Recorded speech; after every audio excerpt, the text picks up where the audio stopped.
నమస్తే. Welcome to our channel. నేను రవీంద్ర బాబు. ఈ వీడియో ఒక non political content subject oriented video. రాజకీయాలకి సంబంధం లేదు. అయితే ఒక ముఖ్యమైన సందేశం మనం నేర్చుకోవాల్సిన పాఠాలు, గుణపాఠాలు ఈ వీడియో నుంచి చూసినట్టయితే మీకు అర్థమవుతూ ఉంటుంది. ఈ వీడియో ప్రధానంగా అన్ని దేశాలు, అన్ని రాష్ట్రాలు చర్చించుకుంటున్నటువంటి ఒక ట్రోలింగ్ అవుతున్నటువంటి సబ్జెక్ట్. అది మనందరికీ తెలుసు. ఈ మధ్య జనవరి 3వ తారీఖు వెనిజులా అధ్యక్షుడు మదురో అరెస్ట్ చేశారు అమెరికన్ అధ్యక్షుడు ట్రంప్. దానివల్ల వెనిజులా ఒక పెద్ద భారీ సంక్షోభం వచ్చింది. ఈ సంక్షోభంలో మనం కొన్ని షాకింగ్గా గుణపాఠాలు నేర్చుకోవాల్సిన అవసరం ఉంది. ఆ క్రైసిస్ వల్ల ఏ విధంగా వెనిజులా ఆ క్రైసిస్ ఏర్పడింది, దాని నుంచి మన తెలుగు రాష్ట్రాలు కానీ ఇండియా కానీ నేర్చుకోవాల్సిన పాఠాలు, గుణపాఠాలు ఏమున్నాయనేది చాలా ఇంట్రెస్టింగ్ సబ్జెక్ట్. వీడియో చివరి వరకు స్కిప్ చేయకుండా చూడండి. నచ్చినట్టయితే లైక్ చేయండి, మీ ఫ్రెండ్స్కి షేర్ చేయండి. ప్రధానంగా మనం ఈ వెనిజులా క్రైసిస్ విషయం ఒకసారి డిస్కస్ చేసే ముందు, ఎక్కడో ఒకసాట తుఫాను ఏర్పడితే అది అనేక ప్రాంతాలని ప్రభావితం చేస్తూ ఉంటుంది. ఆ ఒక్క ప్రాంతానికే పరిమితం కాదు. ఎందుకంటే ఇది కాజ్ అండ్ ఎఫెక్ట్ థియరీ అంటారు. అదేవిధంగా అమెరికా ప్రెసిడెంట్ ట్రంప్ దూకుడుగా వ్యవహరిస్తున్న సందర్భం మనం చూసాం గడిచిన కొన్ని నెలలుగా. ఆ దూకుడులో భాగంగా ఈ జనవరి 3వ తారీఖు వెనిజులా అధ్యక్షుడు మదురోని ఆపరేషన్ అబ్సల్యూట్ రిజాల్వ్ అనే ఒక పేరుతోటి అరెస్ట్ చేసి న్యూయార్క్ తరలించి న్యూయార్క్ జైల్లో బంధించారు. వాళ్ళు చెప్పే అంశం ఏంటంటే, ట్రంప్ అండ్ టీం చెప్పే అంశం ఏంటంటే, ఈ ఎవరైతే అధ్యక్షుడు ఉన్నాడో వెనిజులా, ఆయన నార్కో ట్రాఫికర్ అనే ముద్ర వేశారు. లా ఎన్ఫోర్స్మెంట్ యాక్షన్లో భాగంగా ఆ అధ్యక్షుడిని అరెస్ట్ చేసి న్యూయార్క్లో ఒక జైల్లో పెట్టారు. ఆ జైలు కూడా ప్రపంచంలో అత్యంత దుర్భరమైన పరిస్థితుల్లో ఉన్న జైలు. ఒకటి నంబర్ 1. నంబర్ 2, మరి ఒక దేశ అధ్యక్షుడు ఇంకొక దేశ అధ్యక్షుడిని అరెస్ట్ చేసి తీసుకెళ్ళటం ఏంటి అసలు? What is this? అంతర్జాతీయ చట్టాలు ఏమైనాయి? ఐక్యరాజ్య సమితి నియమ నిబంధనలు ఏమైనాయి? మరి ఇవన్నిటినీ అధిగమించి ఒక అగ్రరాజ్యంగా ఉన్నటువంటి ట్రంప్ అత్యుత్సాహంతో ఏ దేశ అధ్యక్షుడినైనా పట్టుకొని ఏదో పేరుతో ఒక రకంగా ఇబ్బందికి గురి చేసి, అందులో వెనిజులాలో ఉన్నటువంటి చమురు నిక్షేపాలు కొల్లగొట్టాలని, లేదా వెనిజులా అనేది చమురు నిక్షేపాలను ఎక్కువగా చైనాకి పంపిస్తూ ఉంటుంది. సో చైనాని దెబ్బ కొట్టాలంటే ఇది స్వాధీనం చేసుకోవాలా?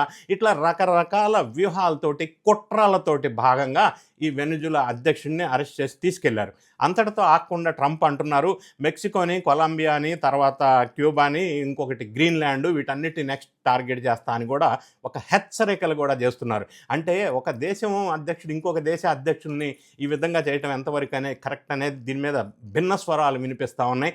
మిశ్రమ స్పందన కనిపిస్తూ ఉంది. చాలా దేశాలు భయంకరంగా అబ్జెక్ట్ చేస్తూ ఉన్న విషయం కూడా మనం చూసాం. ఈ నేపథ్యం ఇలా ఉన్నప్పుడు మనం ప్రధానంగా ఆ సబ్జెక్ట్లో ఫోకస్ చేయకుండా నేను ఫోకస్ చేసే అంశం ఏంటంటే, ఒక సమాజం మానసికంగా హత్య చేయబడిన కథే ఈ వెనిజులా సంక్షోభం. అంటే మానసికంగా హత్య చేశారు వెనిజులాని. అది ఎలా, ఏం జరిగింది అనేది మనం ఒకసారి చూసినట్టయితే, వెనిజులా అనేది లాటిన్ అమెరికాలో ఒకప్పుడు వన్స్ అపాన్ ఏ టైం స్వర్గధామంగా పిలువబడినటువంటి దేశం వెనిజులా. అంటే స్వర్ణ యుగం. ఇది జనరల్గా ఈ దేశం 1830లో ఈ దేశం ఏర్పడింది.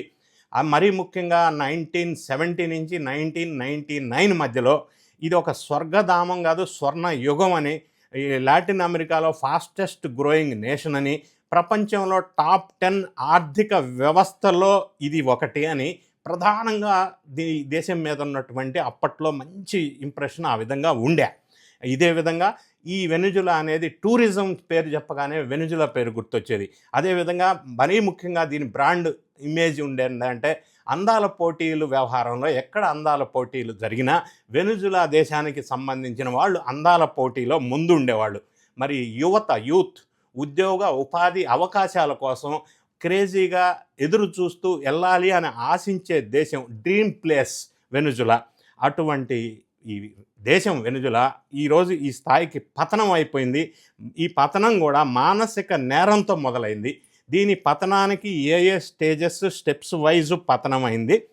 ఈ అంశాల మీద మన తెలుగు రాష్ట్రాలు, భారతదేశం ఏమి గుణపాఠాలు నేర్చుకోవాలనేది, what lessons we have to learn from this crisis అనేది కీలకమైన అంశం. ఫస్ట్ స్టెప్ మనం ఒకసారి చూసినట్టయితే వెనిజులా అధ్యక్షుడు అప్పట్లో ఆలోచనల్లో, జనం ఆలోచనలలో విషం నింపాడు. హ్యూగో చావెజ్ అనే ఆ వెనిజులా అధ్యక్షుడు అప్పట్లో అధ్యక్షుడిగా ఉన్న సందర్భంలో పారిశ్రామికవేత్తలందరినీ దేశ ద్రోహులుగా ముద్రేశాడు. అంటే ప్రజల దృష్టిలో పారిశ్రామికవేత్తలు, ఇండస్ట్రియలిస్టులు అంతా కూడా, అంటే ఆయిల్ కంపెనీస్, వీళ్ళందరినీ కూడా ఒక దేశ ద్రోహులు, అసలు వాళ్ళంతా దేశాన్ని నాశనం చేస్తున్నారు అన్న ఒక ముద్ర, అన్న ఫీల్ ప్రజల్లో క్రియేట్ చేసి ఒక అసూయ, ద్వేషం, కోపం అనేది రగిలించాడు ఆ ఇండస్ట్రియలిస్టుల మీద, పారిశ్రామికవేత్తల మీద. అంటే ప్రజలు పోరాటానికి ఒక శత్రువుని సృష్టించాడు. ఆ శత్రువే ఈ ఇండస్ట్రియలిస్టులు. దానివల్ల పారిశ్రామికవేత్తలు దేశాన్ని దోచుకుంటున్నారన్న ఫీలు క్రియేట్ చేయటం వల్ల పారిశ్రామిక రంగం అనేది వెనిజులాలో కొలాప్స్ అయింది, ఇతను చావెజ్ అనే అధ్యక్షుడిగా ఉన్న కాలంలో.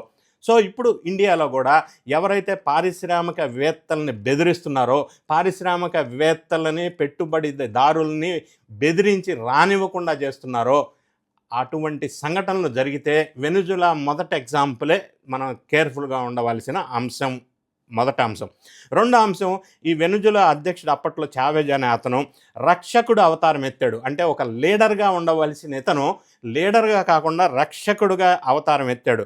అంటే నేనున్నాను, నేను చూసుకుంటాను, నేను విన్నాను, నేను ఉన్నాను, ఆ స్థాయిలో అక్కడ ఆ విధంగా ప్రవర్తించాడు.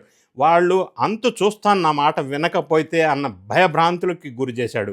ఇంకొక పాయింట్, థర్డ్ స్టేజ్కి వచ్చేసరికి ప్రధానంగా ఇది చాలా కీలకమైన పాయింట్. వెనిజులా అప్పటి అధ్యక్షుడు చావెజ్ ఉచితాల మత్తులో ప్రజల్ని మత్తులో దించేశాడు. ఉచితాల మత్తులో. ఇది మెయిన్ కారణం వెనిజులా కొలాప్స్ అవటానికి, సంక్షోభం రావటానికి. పనిచేసే తత్వం ఏదైతే ఉందో మనుషుల్లో, ఆ పనిచేసే తత్వం మీద దాడి చేసే విధంగా చేశాడు. అంటే ప్రజల్ని మత్తులోకి దించేశాడు. పని చెయ్యనివ్వకుండా, చేయవలసిన అవసరం లేకుండా ఇంట్లో కూర్చొనే నేను బటన్ నొక్కితే ఇంట్లో ప్రతి ఒక్క మనిషికి పైసలు ఇచ్చే విధంగా. ఎందుకంటే మనకి చమురు నిక్షేపాలు ఉన్నాయి, ఎవ్వడు పని చేయక్కర్లేదు, ఆర్థికంగా బాగున్నాము, ఇంట్లో కూర్చుంటే నేను బటన్ నొక్కుతూ ఉంటా, అందరికీ ఇంట్లో ప్రతి ఒక్క మనిషికి పైసలు నెల నెలా వస్తూనే ఉంటాయి, కష్టపడక్కర్లేదు, పని చేయక్కర్లేదు అని ఎక్కువగా ప్రోత్సహించాడు. ఇది కీలకమైన అంశం. అంటే దానివల్ల ప్రొడక్టివిటీ థింకింగ్ ప్రజల్లో కోల్పోయారు. అంటే ఉత్పాదకమైన ఆలోచనలు చేయటం ప్రజల్లో కోల్పోయే విధంగా చేసేసారు. ఇది నాడీ వ్యవస్థ మీద పనిచేసింది. ఏ విధంగా పనిచేసిందంటే పని చేయక్కర్లేదన్న ఫీల్ని తీసుకురాగలిగాడు. ఇంకొక స్టేజ్లో ప్రైవేట్ సెక్టార్ని టార్గెట్ చేస్తూ ప్రైవేట్ కంపెనీస్ అన్నిటిని కూడా జాతీయం చేసే పని చేసి, మొత్తం జాతీయం చేసి పెట్టుబడిదారులందరినీ ఆ దేశం నుంచి వెళ్ళగొట్టేశాడు. దానివల్ల ప్రైవేటు కంపెనీస్ అన్నీ ప్రొడక్టివిటీ కొలాప్స్ అయింది. మరి ఆ దేశ జీడిపి కొలాప్స్ అయింది. ఇంకొక అంశం, మనం ప్రధానంగా ఈ విధంగా కొలాప్స్ అవుతున్న నేపథ్యంలో ఈ వెనిజులా అధ్యక్షుడు డబ్బుని అచ్చు వేయటం మొదలుపెట్టాడు. అంటే క్రైసిస్ వచ్చింది అప్పట్లో, ఇక డబ్బుని ప్రింట్ చేయటం మొదలుపెట్టారు. డబ్బుని ప్రింట్ చేయటం అంటే ఆర్థిక ఆత్మహత్యతో సమానం. డబ్బుని విచ్చలవిడిగా ప్రింట్ చేయటం వల్ల దాని వాల్యూ తగ్గిపోయింది. అంటే కరెన్సీ వాల్యూ బాగా పడిపోయింది. దానివల్ల నాగరికత మొత్తం ఉచితాలకు అలవాటు పడిపోయి కష్టపడి పనిచేయటం మానేసి ఈ విధంగా ఆర్థిక వ్యవస్థ చిన్నాభిన్నమైపోయి ఈ వారసుల్ని రంగంలోకి దించి, ఆ తర్వాత ఇతను తర్వాత వచ్చిన అధ్యక్షుడే మదురో. ఇతను కూడా అనేక ఎన్నికలను రద్దు చేశాడు, వ్యతిరేకిస్తే అణచివేశాడు, ప్రజాస్వామ్య పతనానికి దారితీసింది. సో దీని పరిస్థితి నేపథ్యం, ఈ విధంగా ఉన్న నేపథ్యంలో దేశ జనాభాలో 20% మాత్రమే అక్కడ ఉన్నారు, 80% దేశాన్ని వదిలేసి వెళ్ళిపోయారు. ఎందుకంటే ఆర్థికంగా చిన్నాభిన్నమైన వ్యవహారం, ఉద్యోగ ఉపాధి అవకాశాలు లేని సందర్భం, అంటే మనీకి వాల్యూ లేని సందర్భం, ఈ తినటానికి ఏం చేసినా కూడా బ్రతకలేని స్థితిలో ఆ వెనిజులా కంట్రీ అనేది దారితీసిన సందర్భం. సో ఈ విధమైన పరిస్థితులన్నీ చూసినప్పుడు ప్రధానంగా మనం నేర్చుకోవాల్సిన గుణపాఠాలు ఏంటంటే ఈ వెనిజులా క్రైసిస్ గురించి, ఒకటి, ఉచితాల మత్తులో జనాన్ని ముంచటం వల్ల, అన్నీ ఫ్రీగా ఇవ్వటం వల్ల ప్రజలు ఉత్పాదక ఆలోచన విధానం కోల్పోయి, అంటే ప్రొడక్టివిటీ థింకింగ్ కోల్పోయి, కొన్ని రోజుల తర్వాత లేదా కొన్ని సంవత్సరాల తర్వాత ఉచితం అనేది ఒక హక్కు, ఆ విధంగా డిమాండ్ చేసే అవకాశం ఉంది.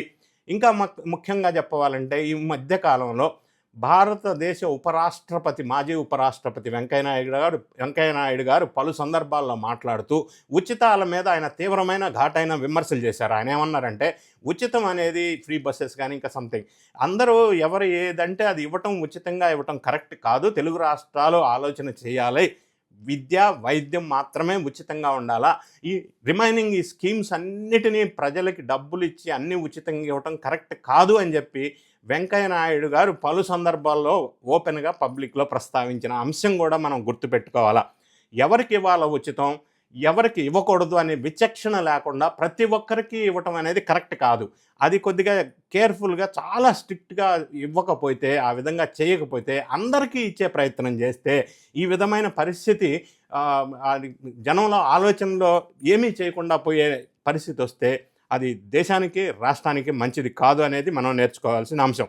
రెండోది, పరిశ్రమలపై దాడి, పెట్టుబడులదారుల్ని తరిమేయటం. అంటే ఎవరైనా ఇన్వెస్టర్స్ ముందుకు వస్తే 2 నెలల తర్వాత మా ప్రభుత్వం వస్తుంది, మిమ్మల్ని జైల్లో పెడతా, సప్త సముద్రాల అవతలున్న బట్టలుప్పదీసి తీసుకొస్తా అని పెట్టుబడిదారుల్ని బెదిరించటం, భయపెట్టడం, అంటే పెట్టుబడి పెట్టడానికి వచ్చిన వాళ్ళ దగ్గర లంచాల రూపంలో ఇంకా బెదిరించడం, వాళ్ళని తరిమేయటం, పెట్టుబడిదారుల్ని దూరంగా భయపడి వెళ్ళిపోయేటట్టు చేస్తుండటం వల్ల రాష్ట్రం కానీ, దేశం కానీ ఫ్యూచర్లో దెబ్బతినే అవకాశం ఉంది. అదేవిధంగా కరెన్సీ అనేది, మనకి కరెన్సీ ఫ్లో లేదు కాబట్టి కరెన్సీ నోట్లు ప్రింట్ చేస్తామనేది అది తప్పు. తర్వాత వారసత్వ రాజకీయాల విషయంలో కూడా వెనిజులా కొంత గుణపాఠం మనం నేర్చుకోవచ్చు. ఈ విధమైన అంశాలు అన్ని రాష్ట్రాలు, భారతదేశాలు అన్నీ కూడా నేర్చుకోవాల్సిన అవసరం ఉంది. ఫైనల్గా నేనేమంటానంటే, ఒక దేశాన్ని నాశనం చేయాలంటే ఇప్పుడు బాంబులు లేకపోతే అణుబాంబులు ఇటువంటి అవసరం లేదు. ప్రజల మనస్సుల్ని బందీ చేస్తే చాలు. మానసికంగా వాళ్ళని ఈ రకంగా తయారు చేయటం వల్ల కూడా ఆ దేశం, ఆ రాష్ట్రం వెనిజులా లాగా సంక్షోభానికి గురి అయ్యే అవకాశం ఉంది. కాబట్టి ఆ విధంగా లేకుండా ముందుకి వెళ్ళాలా, ప్రోగ్రెసివ్గా ఉద్యోగ ఉపాధి అవకాశాలతో రాష్ట్ర రెవెన్యూని పెంచుకొని సంపదను సృష్టించి, ఆ సృష్టించిన సంపదని ఎవరికి పంచాలో వాళ్ళకి మాత్రమే పంచాలి అన్న గుణపాఠాలు, లెసన్స్ మనం వెనిజులా వల్ల నేర్చుకోవాల్సిన అవసరం ఉంది అని నేను అభిప్రాయపడుతున్నా. ఈ వీడియో నచ్చినట్టయితే లైక్ చేయండి, మీ ఫ్రెండ్స్కి షేర్ చేయండి. Thank you so much for watching.